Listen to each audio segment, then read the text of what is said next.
Welcome back, everybody. We are so excited to meet our final Hero Dog category winners. And also joining us is the president and the CEO of American Humane, Dr. Robin Ganzert. And thank you so much for everything you do. Yes. And, of course, our pet rescue expert, Larissa. Thank you for everything you do.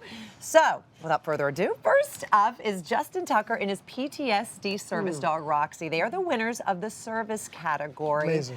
Welcome. Welcome. Welcome, sweet Roxy. Oh, Roxy, Justin, thank you so much for your service. Thank you, ma'am. Oh, my goodness. And can you tell us, I mean, I can tell right now just by meeting her, how has Roxy helped you with your PTSD? Absolutely. Roxy has given me back the opportunity to go back out into society.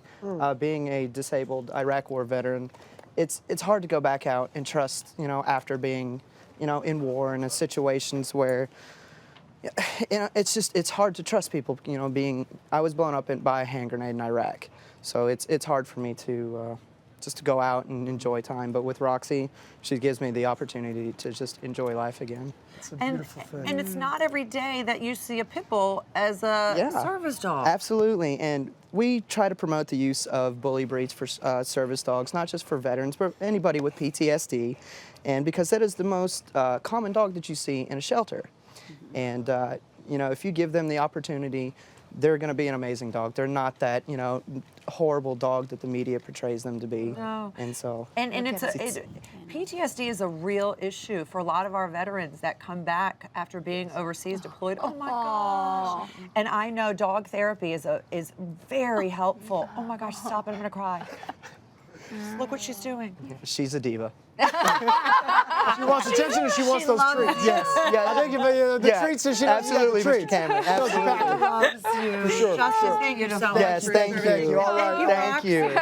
Next up, we have Dan ONeill. You can say it. Oh, okay. Yeah, but we want you to hang out. Come over here, Rox. Like I say, Dan ONeill is coming in with Ruby, winners of the search and rescue category. So great. Come on in here, guys. Thank you, Dan. Thank you, Ruby. So beautiful. Now, Dan, you've got to tell us about the boy that Ruby saved in search and rescue, and also the amazing connection that Ruby's got with the boy's mother. Right, so in October of 2017, we got called out to do a search of a young man that had gone missing for 36 hours. And when we arrived on scene, we had to always talk to everyone to get a victim profile to see who we were looking for. And so the mother stated to me, this is my son, this is what he likes to do, he likes to go hiking, and this is where he could possibly be. And just before we deployed to go search, she said, do you know Ruby?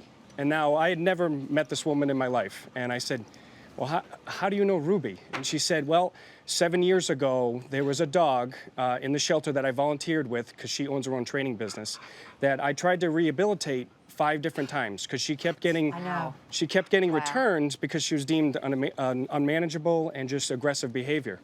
So on that 5th time, she said, we got to get this dog a job. And she really advocated to her to become a police dog. And she told me this, and I said, well, actually, ma'am, I said, that's the dog that's going to hopefully go find your son. Oh my God. So at about 8 hours into the search, we came upon her son, who had been in the woods. He had been in the woods. He had fallen from his hike. He was 1.5 miles from his house, and he was dying in the woods. And the medical examiners and all the doctors that came out said he was within hours of dying. And so luckily we were able to extricate him from the woods, and he's now heading off to college and living a full life. Is that beautiful? And Unbelievably beautiful full circle story there. And so when I went back to go tell the mom, I said, Ruby found your son. We both started to cry, and she's like, I knew giving a sheltered dog a second chance that she would make a difference in the world. It was Ruby's way of saying thank you. That's I right. really believe that. It is. If I could say something, the Ruby proves that every dog out there can be an amazing dog. That's right. They just need the love and somebody to give them the chance. That's what she's saying right now. That's what she's saying. She's saying that's right. Oh That's my her goodness. moment. So. Okay, we have one more amazing story as well. Last but not least, Jason Johnson with K9 Flash. They're the winners of the law enforcement arson category. Welcome, Jason. Welcome. Come on over here. Sit next to me. We're running out of space for us on the couch. All right. Hi, Hi, Flash. guys. Hi, Flash. So Flash was also a rescue dog, by the way. So how did Flash inspire you, Jason, to start your own nonprofit to benefit retired canine heroes? Well, Flash was a pet rescue as well. She was deemed unadoptable, and she had about a day left before she was going to be put down, and we took a chance on her to include her in our narcotics canine class. She went out, excelled, graduated 100% in her class, had 3,000 appointments, 2,200 fines. Wow. And when she retired in 2013, she inspired me to start a foundation called Project Canine Hero, and we take care of retired police dogs and military working dogs with medical care, food, and death benefit assistance. So That's amazing. Yep. A lot of people don't know that when most police dogs retire, or military working dogs, they're not getting funding from the agencies they served. So her foundation, Project Canine Hero, helps promote that, spread awareness for dogs like her. She has Lyme disease. We have 30 dogs in our program, 40 in waiting. So, and we spread awareness through her book. She has a book called Canine Flash Becomes a Hero. Yeah. We read it all across the nation to students, and we're just so proud of her. She's an author. I mean, I just wish we had more time with each one of these beautiful dogs. We actually have one more category. We've got one more category. The dog is not here. The dog is not here, but our Larissa, you know the story of Yes. Holly and Francis. They're the winners of the guide hearing category. Tell us about them. Yes, so Holly, and she actually goes by Franny.